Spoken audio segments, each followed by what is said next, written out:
सगळ्यांच्या नजरा आणि गाड्या सुटल्या।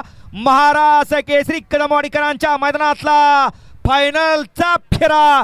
एकूण 10 गाड्या आणि 10 गाड्यामध्ये अट्टी आणि तटीची लढत। कोण पटकावणार 1 नंबरचा महाराष्ट्र केसरीचा किताब। अतिशय सुंदर आणि निर्विवाद वर्चस्व पटकावलं। मूर्ती लहान कीर्ती महान, छोटा पॅकेज बडा धमाका।